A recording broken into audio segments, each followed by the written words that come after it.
Hello and welcome to this very first MediaTech Podcast. My name is Matt. We got Eric and Monika here. Hello. Today we're going to be going over just the digital film and video program here at MediaTech. A little bit in general, what it is, what's going on with it, and your backgrounds. So absolutely cool. Well, my name is Eric Jewell. I'm the head of the film department here, the digital film and video program. And we've had this program here for over 10 years, and it's just been growing and flourishing. And I've been in the business for, I hate to say how many years, but close to 30 as a producer, director of photography. I even started making movies when I was in 9th grade, my first movie being Killer Jello. Check it out online. Anyway, Monika. Killer Jello. That's a nice segue. So I'm Monika Watkins. I am one of the film instructors. Presently, I'm teaching the music video course, one of the documentary film courses, also led by Lee Shapiro, and helping Eric with the 401 Film, which is a student narrative short film course. Absolutely. What about your background? So I am, I haven't been doing this for 30 years yet, but I I went to UNT, North Texas, got my RTVF degree there, graduated in 2006, and then went on to work at AMS Pictures, which was awesome. Was there for about 10 years, so worked on a lot of TV shows, documentaries, done my own independent company, so that's focused more. I'm actually working on a short animation right now. It's a documentary, so pray for me. But yeah, I love telling stories. I love telling people's stories. So documentaries is certainly like close to my heart. So yeah. That's awesome. So I also worked at AMS for 10 years as well, but a different decade than her. So. So for those listening, AMS is a production company here in Dallas. Right. We are at the Dallas MediaTech location today, by the way. Absolutely. Big D. But yeah, so this podcast in general is going to be sort of, some tips to give people success, in the media industry as a whole. So MediaTech has digital film and video, audio production, mobile app development. Acting is coming up, right? Acting's coming up, makeup. We have web development. So we've got a lot of things. Our biggest program is the recording arts, which is the audio. Because of our history, we started out as the Dallas Sound Lab, which is where Stevie Ray Vaughan recorded, Destiny's Child recorded there. Lots of people recorded over the years at the Dallas Sound Lab.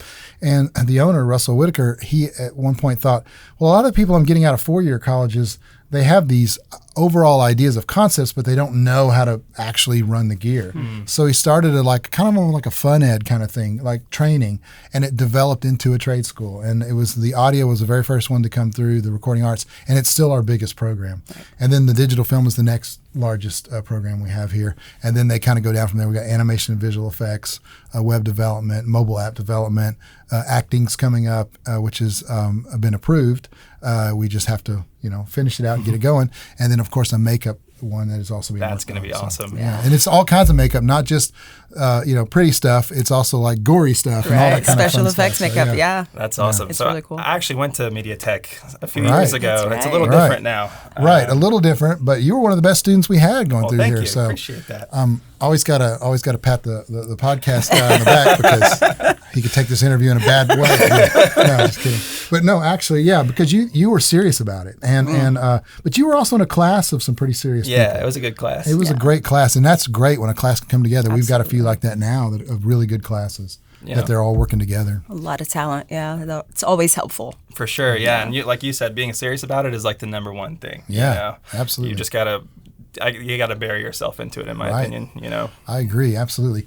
There are. I mean, I don't want to bring up negatives, but there are people sometimes who are not sure what they want to do in their life, and they think this would be fun, and they're thinking red carpets and spotlights, but then they don't understand that it's like we're on 12-hour days a lot of times, and they can be it can be hard work, and so if you have that desire and that real burning interest in it, that's the type of person that's going to do well. Yeah, exactly. Agree. Yeah. So you mentioned the Dallas Sound Lab where all those amazing artists have recorded. That's where we are now, isn't it? Exactly. We're in Studio D at the Dallas Sound Lab. Well, it's turned into the school, of course. We have a lot of studios here that are audio studios as well as a gigantic studio for film with a big green screen cyc wall on it. lots of gear, lots of things for people to use. We're open till like 2 a.m. 7 days a week, so students can just come here and do their own projects as well as their school projects. That is one of the coolest things about this school is that it's always open for students, and the gear that they have access to is amazing, and like nobody else can touch that, right? Because I mean, they could check it out and they can take it with them, which is always helpful, which is what we encourage our students to do. When you have access to it, use it. Like I mean, you can look at other schools, and I say you should check them all out and see what works for you. But you're going to soon find that most of them don't let you check out $10,000 worth of gear and take it home without a teacher with you. Absolutely. And we do that. So it's a cool idea, and it works for the film program, because in the film program, sure, you have access to a studio, but most students, they're living hand to mouth. They're eating ramen noodles. They don't have the money to go build a set, like a restaurant set. Absolutely. They're going to go to a real restaurant and film. That means you need to take the gear with you off campus. So we're all about it. Yeah, that's awesome. And I remember as a student myself, at the time, like the 5D Mark II was like the best thing around. You know, it's changed since then. Right. But just the ability to take that and like a dolly, you know, and go do my own thing for money, you know. Absolutely. It was amazing. Yeah, and we don't discourage the money part. We love it when a student can make money, because if you're making money, then you are learning how it really works. Absolutely. And you're honing your craft, right? When you have a client, there's expectations and you need to meet those. So that's one of the hardest transitions for a lot of people too, is I think coming from school and then having to deal with clients. Like that's its own skill. It is. You know? And so coming here, that was a great way to learn that, is working directly with clients the whole time rather than having to figure that out once I graduate. Right. You know? We're always getting students paid work as they go through here. One of the cool things about the way the program works together is that a lot of the classes you take, they work hand in hand with other classes. So if you're an underclassman, you just started out, you're expected to do below the line hours. You're expected to work on the upperclassman's film. And so the classes get to start working together. And the same with working for money. A lot of times the classes we'll help them find real jobs, and maybe it pays one class just got a job paid around $1,200. So they got that money, they put it in a little safe bank account kind of thing, and now they're going to use that as their budget for their 401 movie when they get there, so they don't even have to come up with any extra money out of their pocket. Exactly. That's awesome. So that's pretty cool. Yeah. And speaking of first jobs, you actually got me my first job. I don't know if you remember that. Which one was it? It wasn't slinging coffee at Starbucks. No, it wasn't. No, it was a little advertising agency down the street. That's right. Yeah. What was the name of that ad agency? Bedford Advertising. Bedford. That's right. They're not far from here. No, they're right down the street. They worked you to the bone, though, didn't they? They did, but in a good way. You learned a lot, right? Absolutely. Yeah. But yeah, so let's get into the program a little bit. So when, for those that are listening that are interested in going to film school, what's like their first, experience in coming to MediaTech? Well, the overall philosophy is that we are a trade school. In the first week, you are going to be learning physical hands-on stuff. There's weird things in our industry, like, do you know how to coil cable correctly? Do you know how to set up a C-stand? Things like that when I went to a four-year college, not to mention names, but the same one that you went to with that nice green shirt you're wearing, and Go mean green. I wasn't taught some of those things, and I thought that was a hole in there, and so we thought here at this school we want to go the opposite. We're going to get where the rubber meets the road, on the ground, where this is actually happening, and learn the real stuff. So that's the whole thing is built around that. And we've got a couple of different versions of the program, but one is you can be done in a year, and another one is you're done in about a year and a half or so. Either way you take that, we feel we have a responsibility to get you work. Right. And not only that, we're accredited by different accrediting agencies, including the Texas Workforce Commission, which forces us to have 70% job placement. Which is incredible. That's huge for a college, right? To have 70%. And we normally exceeds that. We exceed that. In the film program especially, we exceed it normally. Lots of times we get 85%. I've even had a few 100% ones. Yeah. So that's kind of rare for a school to have to do that. And so it's a big deal for us. With that in mind, we can talk about the program a little bit. The first semester of the program is all the basics of the things you'll need. There's a pre-production class in script writing, all about the whole planning of how you plan something and how you write for it. There's a class on production, and it's all about being a grip first, a production assistant, and a grip, and then moving into lights and moving into cameras and that whole production side of it. Right. And then there's a post-production side. How do you, once you get that footage, how do you edit? That kind of thing. And then there's a one on business, the business side. We start that right away. What do things cost? What kind of crews? What do crews cost? What does it cost to put something together? How do you do an invoice for yourself? How do you put together a proposal to pitch to somebody? And how do you make more money if you write that proposal correctly. That is an interesting class. And then there's finally live production, putting together a live television show. That's just the first semester. Yeah. There's a lot. There's a lot there. Yeah. Go ahead. That's a great introduction to like the first semester to, I mean, because our students vary, right? Some come with a lot of experience already. Right. Some have never used a camera. So being able to get that like rudimentary, really basic understanding of what a production looks like, how to monetize it when you go out and start your own business, or if you're a producer and you want to understand how to budget things, like having that kind of crash course into this is production is really, I think, beneficial for all. Like there's so much to learn. Absolutely. And again, like Eric said, this is a year and a half trying to teach an entire industry. It's a lot. So we make a lot of valuable use of their time while they're here. And they have to spend a lot of time here. The classes are in 4-hour blocks each day, and that's about 3 hours of class time and an hour of lab time. But then they're expected, so that's 5 days a week, so that's 20 hours right there. And then they're expected to put in somewhere usually between 8 and 15 hours a week in homework, studying, making videos, things like that are just outside of the class time. So as you can see, it's a lot to take in, especially people who work full-time jobs. We have lots of people who do that. And that have kids. And have kids. And it is a tough thing, though, because we're in a kind of a microwave society. Everybody wants the easy button. They want to know immediately, right? They want to hit the microwave button. And so we're trying to answer that. But by answering that, it means it's a lot of work. It is. So to be able to do that in a year and a half and say, like you said, an entire industry in that amount of time, it's a lot of work. Absolutely. So. And I mean, it was tough for sure, but the projects were so gratifying. Like, could you speak to a little bit about in that first semester? Sure. In the first semester, a few things have changed a little bit, but there's some things that have changed since you went. But there's what we think for the better, right? Just because we're always evolving, right? Yeah, and we're learning what the students can and can't do that early on. But we do a few group projects in the first one to get people just understanding how a crew works. One of the things we do that's kind of interesting is they pick a scene from a movie, like we did Blade Runner recently, the ending scene of Blade Runner, and they have to recreate that scene. They've got to find a place to shoot it, light it exactly like Blade Runner, and then have actors, sometimes it's them, sometimes we bring actors in, and actually recreate that scene. Sometimes mimicking is the best way to learn initially, because you're mimicking something that you already loved. They loved that movie, so they were able to kind of mimic that and then put together a scene of Blade Runner. And that's a pretty cool thing to do. There are other little things they'll do that semester that are maybe more independent based. They're certainly going to work on proposals and budgeting, things like that on their own, as well as in small groups. They're going to do live television production. They're going to do one live event that could be a music, or it could be we did a comedian at the Majestic once, and then they're going to put together a live television show that's 30 minutes on the dot, like a live show that's out there, and we'll stream it on the internet if they want to. Sometimes they choose not to because they're like, I'm embarrassed about my work, but we record it, of course. And then what's cool is in a later semester they make commercials, and we feed those commercials back to the live TV show so we can roll them in. That's cool. Where they would normally roll commercials. So it kind of all works in on itself. It is interactive. And then they do some other small little projects that are lighting projects, some small projects that are editing projects as well. There's another scene reenactment that sometimes is done by their upperclassmen, and then that footage is given to them when they're learning to edit, and they can edit with some of the footage that someone else shot here. Yeah. And that's just in the first semester. We got a lot of cool projects in the second semester, so when do you want to get to that semester? Let's go. Let's do it. Okay, the second semester. Technically, it's a trimester because we have 3 in a year, right? So they're 15-week semesters.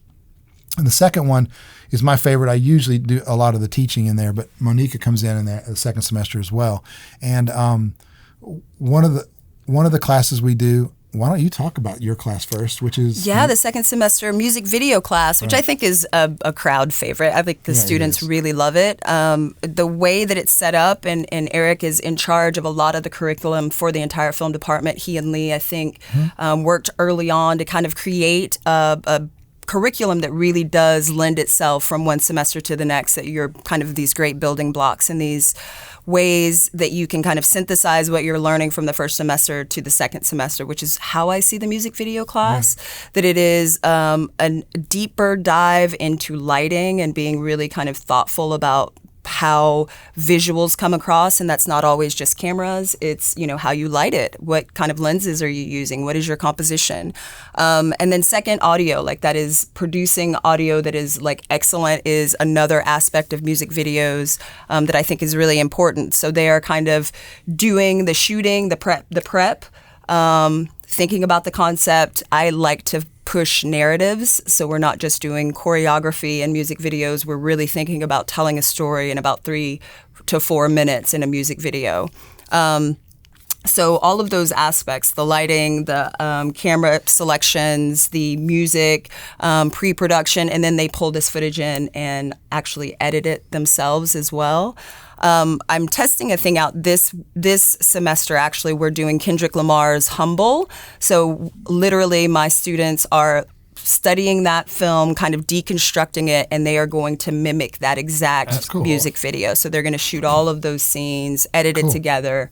And I think it's a great exercise. It's super fun, but it's really, really challenging too. So it's, as Eric was saying earlier, the film industry itself, I think, can be really glamorous, and people think they're going to come in and it's all going to be just easy. We're going to turn on a camera and it's going to be great. And it's not that. It really does take a lot of skill, a lot of practice to kind of learn things. And so I think the music video course, as well as the other courses, really does offer kind of the nuts and bolts, and then also the good stuff. So what's cool about her music video class is what she just told you was really just half the class. Right, that's true. Because they're going to take a song they like a that popular song, and they're going to practice a lot of lighting scenarios, and then each person's going to edit their own version, right? Is Absolutely. that true? Yeah, so for this one, I'm actually doing it, because they're doing the same music video, I thought it would be cool to just break it up. So the first 10-second, first minute, one student's editing that, the second minute, another student, third minute, the other student, so they'll kind of combine it at the end. But then the second aspect of the semester, which I think you're about to speak to, is having it's your class, you should speak to it. But I'm just saying, it's cool because the second semester is they make a music video for a real local artist. Right. Wow. So I have artists come in and pitch, whether it's a band, a musician. We've even had producers here from the recording arts department come in with one of their musicians and pitch a song that they want a music video for. And it really is an exciting part. So at that stage of the semester, the students are really kind of acclimated with using the camera, all of the gear, and they should be ready to tell a really cool story in a music video. So we'll hold pitches for a day, and then the students will, choose one, and that's always a fun experience. It really is, yeah. That's really cool. And then I know that we're kind of taking a lot of time, but there's other classes in that semester. Of course, there's an advanced video production class, which is advanced video production and post. So we've taken those 2 basic classes and we've turned it into a more advanced class. And then during that class, this is when we also find them real world work. So they go out and do real world work for clients, and a lot of times make money. Most of the time they make money as well. That's a class. There's a class that I love to teach on commercial production, where every person has to pretend to be their own ad agency, and they're able to pick whatever commercial they want to do, but it's got to be a 30-second spot on the dot. And they go and they have to write a script, and they have to break the script down like a producer director would. Mm-hmm. They have to plan it all out. They go and they have to make a storyboard. We use FrameForge 3D, which is storyboarding software. Then they take those storyboards, they make a moving animatic out of it, and then once they do that, they're ready to shoot, and they go shoot their 30-second spots. I love that because it goes through a whole process, and I pretend to be the client kind of, and guide them, and they're each person pretending to be their own ad agency. That's kind of fun. There's another class called Foundations of Visual Effects. It's all about old school effects leading into digital effects that you can do inside the editing software itself, like Premiere, for example. And then it leads into Photoshop as well, and how Photoshop works with video. And that's to give them basics of visual effects, things like alpha channels and cutting mats out and all that kind of stuff that you would do, and keyframing, all that kind of stuff. There's so what's the last class here? Oh wait, we've said ADVP, we've said your class, music video, and audio for film. So there's an audio class that's specifically meant for production audio and post, and its whole concentration is audio. That's really cool. And we move into things like Adobe Audition and other kinds of audio programs besides what you can do in Premiere. Right. And then we also go out on and focus on what you can do on the set as well. That's just the second semester. Yeah. So at this point in the semester at their education, what kind of cameras and software are they being taught to use? Sure. We love to have multiple types of cameras, but my philosophy is to teach them on what would be considered in the industry, at least especially in the old days, a standard E&G type of camera where all the switches are in the places you want them to be, the gain switches, the everything. So we have these big they can be studio config cameras, or they can be configured for your shoulder. They're of course digital, high def, all that kind of stuff. But they're made by JVC, and they learn to configure them for shooting. But then they also learn to configure them for when they do their live television, so they can see how to build those cameras in both ways. So that's in the first semester, and we don't get too much into the other cameras because we just want to teach them all the building blocks. Yeah. Right. And then once they've done that, they move in, and we open up almost all the other cameras here, and there are things like we have smaller Panasonic cameras, we have things like AF100s and other kind of smaller Panasonic cameras. We have, of course, a complement DSLRs. of Canon camera, DSLRs from 5Ds to smaller to T5i kind of deals. A lot of different lens complements that they can use, and they're free to use. They learn in the second semester of those cameras, and it opens up. Now they can use all the ones from first semester and all the ones from second semester. Right. And at the end of the second semester, moving into their final movie, we teach them our Mac Daddy cameras, the big ones, the Ursas, which are the cine ones. 4K, So you pull them out, they look like a giant 35 millimeter camera. They're huge. Yeah. They've got the matte boxes and the follow focus and all the stuff, and they're going to make their final movie with that. So they got to learn it. And I just was teaching that last night, actually, to our current class. So. Yeah. And that's one of the beautiful things, I think, is becoming proficient on cameras like that. Once you learn the basics of most of those cameras, you can almost go to any camera and kind of figure it out. I mean, for those that are listening that may not know, the Ursa is a serious camera. Yeah, it is. It's meant to shoot a feature film on. The whole idea of it is to be able to shoot a movie the way they're shot in Hollywood. You know? So. And once you have experience on the Ursa, you can jump to a red or an RE without a lot of pain. Not at all, because the menu settings are actually very similar. The funny thing for me is that actually I think the menus get a little easier when you get to these higher end cameras. I agree. When you get to these little DSLRs, you're going through a million menus. I've had these cameras here forever, and I still struggle. Where is it in the menu? But on the Ursa, there's like 4 things, click, click, click, and then sub things, and they're very easy touchscreen. I say they're easy, you'll get to that point. But last night the students were pleasantly surprised that they could do this, because once you've made it through DSLRs, once you've made it through the JVCs and the other Panasonics and things like we have, you can do that. You understand the language, absolutely. Yeah. I also think we should have multiple cameras, and they should learn cameras from different manufacturers. Agreed. I'm not a one manufacturer thing, because the menu structure can be different. Right. And if you get on a Canon, it's a little different than a JVC. That's a little different than a Panasonic. A little different than Blackmagic. So. Yeah, that's awesome. So leading into third semester. Third semester. Oh, yeah, the final semester. You're teaching in that semester too. Do you want to talk about what you're teaching in that semester? Yeah, so in that semester, I'm assisting Eric with the 401 class, which he'll probably talk more about. But I'm working with Lee Shapiro, who kind of came up with the curriculum for documentary film, which is one of my passions and loves. So I'm really excited to get the opportunity to teach that class this semester. But it is a deep dive into understanding the difference between a documentary film and a narrative film. So we're learning today, we were kind of talking about B-roll and really understanding how to find a subject and how to tell their story in an ethical way, and to still make it engaging. I think that a lot of people, sometimes some of our students think that documentaries are kind of, boring and not necessarily as creative. And so kind of breaking them of that idea that you can truly be creative with your shot selections, with your subject matter, and to be sure to choose a subject that really you have some passion for, that you're interested in, I think is really exciting. So that class is, again, a meld of understanding pre-production, finding sources, getting releases, understanding, all of the things that are required for that, locations, and picking your subject. That we take a lot of time with that, thinking about interview questions.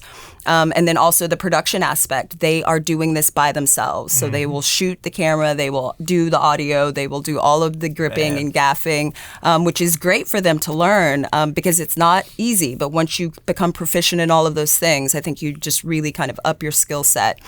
And then they will edit their own documentary as well. So we do a 3 to 7 minute documentary. And then at the end, it's more of a kind of how-to kind of more of an informational documentary. Because if you're going to get work, especially in corporate industrial stuff, knowing how to do those kind of videos are, in essence, documentaries made for a corporation. So they're covering both aspects, an artistic one and one that might be more meant for commerce. Yeah. That's perfect. I mean, 90% of people that graduate probably either go industrial stuff or like small ad stuff, you know. And they don't know that when they come here. Yeah. So when they come here, they think, you know, I always say my mom can only think, when I say film and video, she can only think movies, TV, maybe commercials. And I always say in Dallas, that's like this much of the market and this much of the market is corporate industrial or even things as simple as weddings and stuff like that. But yeah, there's a lot more out there that people don't realize that make money, you know. We can make a living at. So the rest of that semester, there, besides the documentary course, there is an After Effects course. So you've got the visual basics down. Now you move it a little more advanced with After Effects. And then we also have the actual make the film. And it's 3 days of the week. So out of that 5-day week, 3 days of the week, you're going to make the movie. The first 5 weeks of the course, you're doing pre-production. The middle 5 weeks, you're doing production. And the final 5 weeks, you're doing post. And then if they make their deadline, we rent a movie theater out and we have a giant premiere. That is the coolest thing ever. Which is so much fun. Yeah. It's a lot of fun. Yeah. And the class comes together. The class comes together on that project, right? Oh, yeah. That's a full-on class. Like she said, in the documentary class, they're going to do an individual project. We just believe that you should have a mix of individual, small group, and full group. Because when you get on a big crew, you got to work together. Absolutely. So when they make their final movie, anyone who wants to can submit a script. And they actually have to submit the scripts by the first day of class because we know there's going to be rewrites. Yeah. So they submit the script. We do table reads. We break them down for costs because they may be taking money out of their own pockets a little bit. And then once they do that, they start taking votes on which script they want to do. And then the rewrite process starts.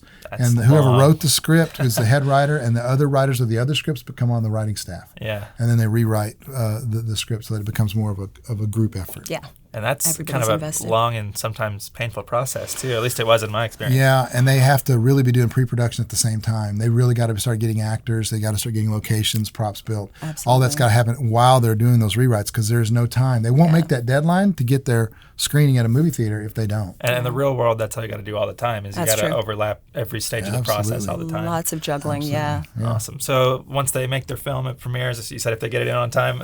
Right. And then comes the business class, right? Yeah, and there are taking a small business class, generally called business communications. We have different names for it. But that class is getting people prepped to work. So every week it's something different. 1 week, hey, you got to make your business cards. 1 week, you got to make a resume. 1 week, you got to make a cover letter. Another week, you got to make a website. Another week, you get your demo reel together. Another week, you got to make a custom invoice for yourself so that you're ready to invoice people. The entire thing is built around getting you ready to either be a small freelancer or start your own business or just be prepped to go work for other people. It's all about that. And then start feeding them job leads at the end of that so that when they graduate, they're already getting – we send out a massive list every Wednesday. And if you're not on it, you should get that list so you see what we send out.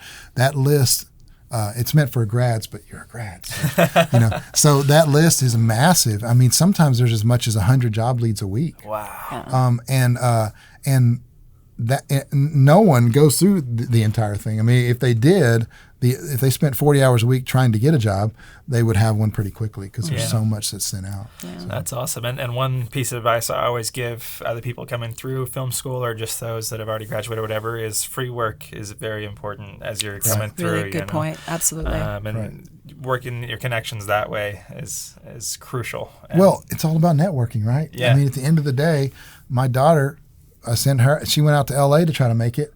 And my only thing, my big thing as the dad was I gave her a credit card and said, this is for taking people out for coffee, lunch, That's networking. Awesome. Meet people. Use really this for that. I love that. Go to events, go to that are industry events. And sure, she worked at a sandwich shop for a while, right? But within about 3 to 5 months, she had a job. She won't mind if I say this, making $1,400 a week on a reality show. That's awesome. And from there, it led to her working on American Ninja Warrior and other things. So all of that was from the networking. Like you say, you gotta get out there and network, and if that means doing some free work, it means doing some free work. Absolutely. That's awesome. Yeah. So we have a couple minutes left. Do you guys have any notable, success stories at grads? Yeah, you. Yeah, absolutely. Look at you. I don't want to go into that. So we have a ton of working people. Yes. And so that are actually working in the industry, and a lot of people choose to not move. That's the interesting thing. So if they're coming here from another city, they may go back to their home city, and we'll help them find work there. But because we're Dallas-based or Texas-based, a lot of people stay in Texas, and when that happens, a lot of times they're moving on to work. We have a lot of people who have gone to work for AMS Pictures. We have a lot of people who have gone on to work for big Fortune 500 companies, doing work for that. Every now and then, I love it when I see one of my students in the credits of a real movie. Like there was a student who went here, Justin, who I just see his name in the credits. I've probably seen it about, I don't know, maybe 5 or 6 times when I've gone to the movies. Cool. And he's a first AC. So it's pretty cool when you see something like that, and you just go, wow, this guy's really trying and really going for what he wanted to do. Yeah. And he always wanted to be a cameraman, a DP, a first AC. That was always his thing. You know? That's awesome. Yeah. Well, It cool. really is. And I think not being married to the idea that you're going to be working on, like, the next Avengers, Right. Right away, anyways. That's a great goal, you Right. know, but Sure. you've got to realize that there's a path to that it doesn't Absolutely. happen immediately. And a lot of times the path is you got to move. So unfortunately, but I mean, sometimes you've got to move to where the work is. Whether now it's hot in Atlanta, but it could be Atlanta, it could be New Orleans, it could be LA, it could be New York or Toronto. Right. But sometimes you got to make that decision if you really want to go down that path. Right. Yeah. And I mean, that is to say, though, like, I don't work on movies, my passion is doing this as content production for YouTube channels. And that's what my business is all about. That's what I've been doing at different companies since I graduated. And, finding your passion through that path might lead you completely somewhere else. I would have never thought that I'd, make a living making YouTube videos and love doing it as much as I thought I would working on the Avengers, Well, you used to like remote controlled cars, and you got a job at Traxxas, right? Yeah. So you were doing all these cool slow-mo cars flying through the air. Oh, neat. They were amazing videos. I'm a huge action sports fan, so doing that, backflips next to guys on bikes and stuff. That was my job for a while, and since then I started this company. But yeah, that's pretty cool. So that's a great way to end it, I think. Yeah. I really appreciate y'all's time. Sure. Thank you. And subscribe wherever you might be listening to this. If it's YouTube, then you got to see our pretty faces for the last 35 minutes. If it's elsewhere, hit subscribe wherever you are. Yeah. And this is going to be a weekly podcast as well. So we're going to be doing, these quick overviews of each program individually. And then after that, we're going to get into very specific topics. Like we might be talking about new cameras or editing. We might bring some students on. A student who did something cool. Exactly. Talk about there. Awesome. So it's going to be great. Please subscribe. This channel's going to And if you're in Dallas or Houston, come for a tour. It's free. Absolutely. You get to see the place. Check out the facility. Absolutely. Yeah. Where are we located exactly in Dallas? In Dallas, well, you just look us up online at MediaTech.edu, and you can see the address there. But we're roughly at 35 and 635, so everyone knows where that is. Yeah. And in Houston, it's pretty easy to find too because we're really close to downtown area. So it's easy to find online. MediaTech.edu. Yeah. Check us out. Go to our YouTube channel and look at videos that students have done and things like that. We're doing a lot more of that too, featuring student work and stuff on the channel. So awesome. Do what you love what you do. That's right. Absolutely. Cool. On that note, thank you guys so much. Thank you, Matt. This was great. Absolutely. Yeah. Thank you. Awesome.